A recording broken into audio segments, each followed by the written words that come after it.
আয়ুর্বেদিক ওষুধ প্রস্তুতকারক প্রতিষ্ঠান শেঠ হার্বাল প্রতিষ্ঠানের কর্ণধার সঞ্জয় বাড়ই স্বাস্থ্য মন্ত্রণালয়ের অধীন ওষুধ প্রশাসনের একজন উপদেষ্টা।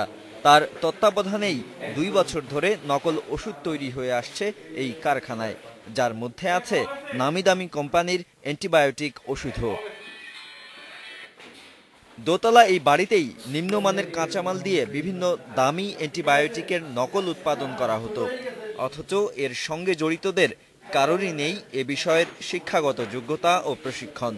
টিমেস আমাদের ফ্যাক্টরিতেই উৎপাদন হয়েছে, আর এটা ওই একটা গ্রুপের মাধ্যমে মিক্সড হয়ে আসছে, ট্যাবলেট তৈরি হয়েছে। ওষুধ প্রশাসনের কর্মকর্তারা জানান, এসব ওষুধ সেবনে মানবদেহের রোগ প্রতিরোধ ক্ষমতা ভেঙে পড়তে পারে। পাওয়ারফুল অ্যান্টিবায়োটিকের ক্ষেত্রে এই ধরনের কোয়ালিটি কন্ট্রোল মেনটেন করা হয় না, মান নিয়ন্ত্রণ নাই, এবং 500 মিলিগ্রাম বলে আদৌ এখানে আমি যেটা শুনেছি যে 20-30 মিলিগ্রাম দেওয়া থাকে। র্যাব জানিয়েছে, দেশের বিভিন্ন প্রতিষ্ঠিত ওষুধ প্রস্তুতকারক প্রতিষ্ঠানের সিল, লোগো জালিয়াতি করে ওষুধ তৈরি করে বাজারে ছাড়া হতো। এখানে এজিথ্রোমাইসিন অত্যন্ত মূল্যবান একটা ওষুধ, প্রতি পিস 30 টাকা মূল্যে বাজারে বিক্রি হয়। তারপরে সিপ্রোফ্লক্সাসিন, এই ধরনের ওষুধগুলো লক্ষ লক্ষ পিস তারা এখানে তৈরি করেছেন।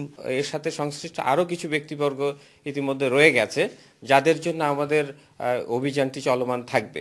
ভেজাল ওষুধ উৎপাদন করার দায়ে শেঠ হার্বাল সিলগালা করে দেয়া হয়েছে।